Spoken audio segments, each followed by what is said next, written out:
तेजस्विनी की पहली रसोई की रस्म पर लीना ने तेजस्विनी को उनका खानदानी हार दिया। हाँ दोस्तों, गुम है किसी के प्यार में सीरियल के आने वाले ट्रैक में अब कहानी एक इमोशनल लेकिन खुशी से भरा मोड़ लेने जा रही है।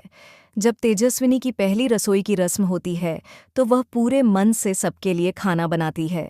जब परिवार वाले उसका बनाया हुआ खाना खाते हैं तो सभी बहुत खुश हो जाते हैं और उसकी खूब तारीफ करते हैं, सिवाय रथुराज और लीना के, क्योंकि उनके मन में तेजस्विनी के लिए अभी भी कड़वाहट है।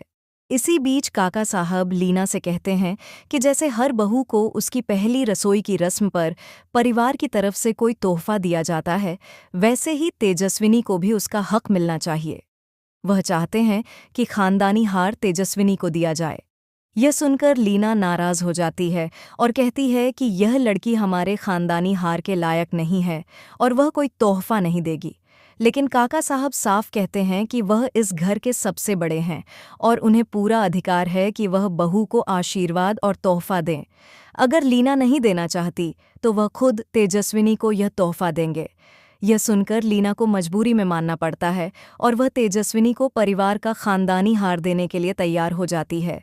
लेकिन जब काका साहब लीना से कहते हैं कि यह हार अपने हाथों से तेजस्विनी को पहनाओ, क्योंकि हमारे परिवार की परंपरा यही कहती है कि सास अपनी बहू को पहली रसोई पर तोहफा खुद पहना कर देती है, तो लीना अंदर से बेहद नाराज हो जाती है।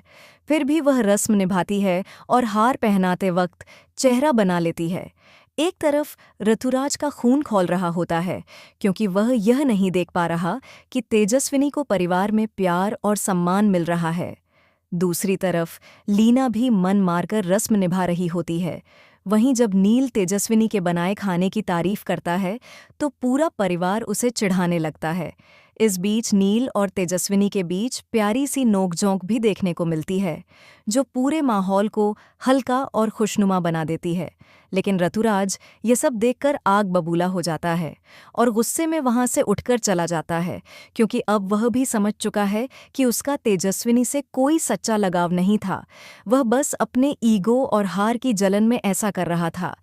अब देखना दिलचस्प होगा कि क्या लीना का दिल सच में बदलेगा और वह तेजस्विनी को अपनाएगी, या फिर उसकी नाराजगी किसी नई मुसीबत को जन्म देगी। क्या आर्तुराज अपनी जलन में कोई नया षड्यंत्र रचेगा? जानने के लिए जुड़े रहिए हमारे चैनल के साथ।